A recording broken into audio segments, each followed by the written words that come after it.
নমস্কাৰ ব্যস্ততাৰ বাবে আপোনালোকৰ মাজলৈ পূৰ্বৰ দৰে ভিডিঅ' বা যিকোনো বিষয়ত তথ্যভিত্তিক যি আলোচনা বা ৰাজনৈতিক যি বিশ্লেষণমূলক ভিডিঅ' আমি লৈ আহিব পৰা নাই তথাপিও আজি শেহতীয়াকৈ আপোনালোকে জানে যে বিৰোধী ঐক্যবদ্ধ হ'বনে আৰু বিৰোধী ঐক্যবদ্ধতাক লৈ যি সোণাপুৰত সৰ্বদলীয় বৈঠক হৈছিল এই বৈঠকত সামান্য তিলটোকে তাল কৰি সংবাদ মাধ্যমে যি বাতৰি পৰিৱেশন কৰি আছে এই সন্দৰ্ভত আমাৰ কিছু ক'বলগীয়া আছে আৰু সেইবাবে শেহতীয়াকৈ ব্যস্ততাৰ মাজত শেহতীয়াকৈ অলপ সময় উলিয়াই আপোনালোকক দুটামান কথা ক'ব খুজিছো আপোনালোকক জনাই ভাল পাম যে বৰ্তমান অসমৰ যিসমূহ সংবাদ মাধ্যম আছে এই সংবাদ মাধ্যমে বিৰোধী ঐক্যবদ্ধ হোৱাটো নিবিচাৰে বা তেখেতলোকে কাৰোবাৰ চুটলপি মতে নিউজ কৰে বা সংবাদ মাধ্যমলৈ কিছু তেখেতলোকে তিলটোকে তাল কৰি কিছুমান অপব্যাখ্যা কৰি তেখেতলোকে সংবাদ পৰিৱেশন কৰে এই কথা এটো কাৰণে স্পষ্ট যে আমি যিহেতু ৰাজনৈতিকভাৱে সক্ৰিয় ব্যক্তি আৰু ৰাজনৈতিক ক্ষেত্ৰখনত আমাৰ ইটো দলৰ মাজত সিটো দলৰ কি সম্পৰ্ক এই কথাবোৰ আমাৰ আলোচনা হৈ থাকে আৰু এই আলোচনাৰ মাজতে আপোনালোকে দেখিছে যে 2021 পিছত উপনিৰ্বাচন লোকসভা নিৰ্বাচন আকৌ উপনিৰ্বাচন নিৰ্বাচনৰ পিছত সমাগত পঞ্চায়ত নিৰ্বাচন আৰু এই সমূহক লৈ আমি ৰাজ্য দল বা বিভিন্ন ৰাজনৈতিক দলে নিজৰ সাংগঠনিক কাম-কাজবোৰ কৰি আছে আৰু ইয়াৰ মাজতে আপোনালোকে দেখিছে যে সমাগত 26ৰ বিধানসভা নিৰ্বাচন আৰু এই নিৰ্বাচনত বিজেপিক বহুবল্কী সাম্প্ৰদায়িক ফেচিবাদী শক্তি বিজেপিক অসমৰ ৰাজনীতিৰ পৰা আমি আঁতৰাবৰ কাৰণে বিৰোধী ঐক্যবদ্ধ হ'বৰ কাৰণে প্ৰচেষ্টা কৰি আছো আমাৰ বিভিন্ন সভা সমিতি হৈ আছে আমি আলোচনা বিলোচনা কৰি আছো আৰু কেনেকৈ আমি সকলোৱে বিজেপিক আঁতৰাব পাৰো বা আমাৰ যি কমন মিনিমাম যি প্ৰগ্ৰেম এই প্ৰগ্ৰেমখিনি আমি ঠিক কৰি লৈ আমি অসমৰ জাতীয় জীৱনৰ সমস্যা কি অসমীয়া জাতিটোক আমি কেনেকৈ বিজেপিৰ পৰা ৰক্ষা কৰিব পাৰিম বা আমাৰ যি মূল্যবৃদ্ধি সমস্যা স্মাৰ্ট মিটাৰৰ সমস্যা যি ধৰণে দৈনিক নিবনুৱা সমস্যা বৃদ্ধি হৈছে এই সমস্যাবোৰক আমি কেনেকৈ স্থায়ী সমাধান কৰিব পাৰিম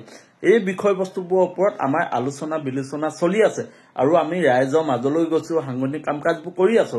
কিন্তু ইয়াৰ মাজতে আমি অসমৰ একাংশ সংবাদ মাধ্যমৰ যি তেখেতলোকৰ কাৰ্য বা তেখেতলোকে যি ধৰণে এতিয়া চৰকাৰৰ পৰিৱৰ্তে বিৰোধী ৰাজনৈতিক দলসমূহক টাৰ্গেট কৰি উদ্দেশ্য প্ৰণোদিতভাৱে যি সংবাদ পৰিৱেশন কৰি আছে বা তিলটোকে তাল কৰি তেখেতলোকে যি ধৰণে মানুহৰ মাজলৈ ভুল বাৰ্তা প্ৰেৰণ কৰিবৰ কাৰণে তেখেতলোকে অপচেষ্টা কৰি আছে এই কথাখিনি সন্দৰ্ভত আমি কিছু স্পষ্টীকৰণ দিব খুজিছো আপোনালোকে অসমৰ যিহেতু সংবাদ মাধ্যমক আপোনালোকে বিশ্বাস কৰাৰ কোনো প্ৰয়োজন নাই যিহেতু অসমৰ সংবাদ মাধ্যমে বৰ্তমান চৰকাৰক প্ৰশ্ন কৰিবলৈ ভয় কৰে অসমৰ সংবাদ মাধ্যমে অসমত যে এতিয়া বৰ্তমান যি বিজেপি চৰকাৰে এনএছপিচি বিৰোধিতা কৰিছিল সেই বিজেপি চৰকাৰে এতিয়া এনএছপিচি যি নদী বান্ধৰ কাম সম্পূৰ্ণ কৰিবলৈ গৈ আছে এই কথাবোৰ প্ৰশ্ন কৰিবলৈ তেখেতলোকৰ সাহস নহয় বা তেখেতলোকৰ সময় নাই অসমত যি ধৰণে মূল্যবৃদ্ধি হৈছে নিবনুৱা সংখ্যা বৃদ্ধি হৈছে এই কথাবোৰ সংবাদ মাধ্যমৰ খবৰ ল'বলৈ সময় নাই তেখেতলোকৰ এতিয়া ভয় শংকা বিৰোধী ঐক্যবদ্ধ হ'ব নেকি বিৰোধী ঐক্যবদ্ধ হ'লে বিজেপি অসমৰ পৰা পতন নিশ্চিত নেকি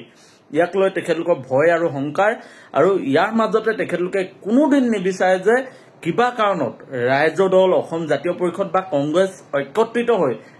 বিজেপিৰ বিৰুদ্ধে 26ৰ নিৰ্বাচনত প্ৰতিদ্বন্দ্বিতা কৰক আৰু বিজেপিক অসমৰ পৰা উৎখাত কৰক গতিকে আমি অসমবাসী ৰাইজক আজি এই ভিডিঅ'ৰ জৰিয়তে আমি বাৰ্তা দিব খুজিছো যে 26ৰ যি বিধানসভা নিৰ্বাচন এই নিৰ্বাচন সকলো বিৰোধীয়ে ঐক্যবদ্ধ হৈ ফেচিবাদী অপশক্তি সাম্প্ৰদায়িক বিজেপিৰ বিৰুদ্ধে ঐক্যবদ্ধভাৱে যুঁজিব আৰু অসমৰ ৰাজনীতিৰ পৰা বিজেপিক বিদায় দিবৰ কাৰণে সকলোৱে সংকল্পবদ্ধ হৈছে আৰু তাৰ বাবে প্ৰতিটো ৰাজনৈতিক দলে ত্যাগ কৰিবলৈ সাজু আছে আৰু সামৰিকভাৱে এতিয়া আপোনালোকে দেখিছে যে এই বিষয়বস্তুবোৰৰ পৰা সংবাদ মাধ্যম আঁতৰি তেখেতলোকে কেনেকৈ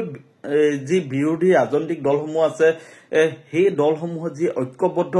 যি প্ৰচেষ্টা এই প্ৰচেষ্টাক কেনেকৈ সংঘাত লগাব পাৰি কেনেকৈ ৰাজ্য দল কংগ্ৰেছৰ মাজত সংঘাত লগাব পাৰি বা কেনেকৈ জাতীয় পৰিষদৰ লগত সংঘাত লগাব পাৰি এই বিষয়বস্তুবোৰৰ ওপৰত এতিয়া সংবাদ মাধ্যমে বেছি গুৰুত্ব দিছে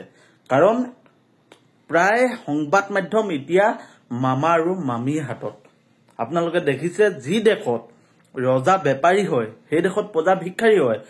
আৰু আমাৰ দেশত আমাৰ ৰজাই তেখেতে সংবাদ মাধ্যমটোকে তেওঁ নিজৰ কৰি লৈছে, আৰু তেওঁ ইচ্ছামতে এতিয়া আমাৰ ৰজাসকলে তেখেতলোকে যেনেকৈ ইচ্ছা কৰে তেনেকৈ সংবাদ পৰিৱেশন কৰিব বিচাৰে, আৰু সংবাদ ইতিমধ্যে পৰিৱেশন হৈ আছে। গতিকে সাংবাদিকসকলৰ যি নিৰপেক্ষতা, সাংবাদিকসকলে কেনেকৈ চৰকাৰৰ বিৰুদ্ধে যুঁজিব লাগে, চৰকাৰৰ ভুলসমূহ শক্তিশালী ৰূপত উপস্থাপন কৰি সঠিক পথত চৰকাৰক লৈ যাব পাৰি, এই বিষয়বস্তুবোৰৰ পৰা এতিয়া অসমৰ সংবাদ মাধ্যম বহুত দূৰত আঁতৰি গৈছে। গতিকে সঠিক বিষয়বস্তু উপস্থাপন কৰাত অসমৰ যি সংবাদ মাধ্যম তেখেতলোক সম্পূৰ্ণৰূপে ব্যৰ্থ, আৰু তেখেতলোকে এতিয়া এনেকুৱা এটা ব্যৱস্থাৰ মাজত সোমাই গৈছে যে ৰজাই যি হুকুম দিব আমাৰ সংবাদ মাধ্যমে সেই হুকুম আখৰে আখৰে পালন কৰিব। গতিকে শ্ৰদ্ধাৰ ৰাইজ, আপোনালোকে বিষয়বস্তুবোৰ উপলব্ধি কৰক। সংবাদ মাধ্যমে উদ্দেশ্য প্ৰণোদিতভাৱে কৰা যি সংবাদ, এই সংবাদত আপোনালোকে ভুল নাযাব। 2026 যি বিৰোধী যি ঐক্যবদ্ধতা ইতিমধ্যে প্ৰস্তুতি আৰম্ভ হৈছে, বিৰোধী একেলগে 26 যি নিৰ্বাচন, সেই নিৰ্বাচনত অংশগ্ৰহণ কৰা যি প্ৰস্তুতি, যি কাৰ্য, সেই কাৰ্য আৰম্ভ হৈছে। গতিকে আমি আশাবাদী যে 2026 যি বিধানসভা নিৰ্বাচন হ'ব, এই নিৰ্বাচনত কংগ্ৰেছ, ৰাইজৰ দল, অসম জাতীয় পৰিষদকে ধৰি অসমৰ সকলো ৰাজনৈতিক দলে ত্যাগ মনোভাৱ লৈ ঐক্যবদ্ধভাৱে নিৰ্বাচনত অৱতীৰ্ণ হ'ব।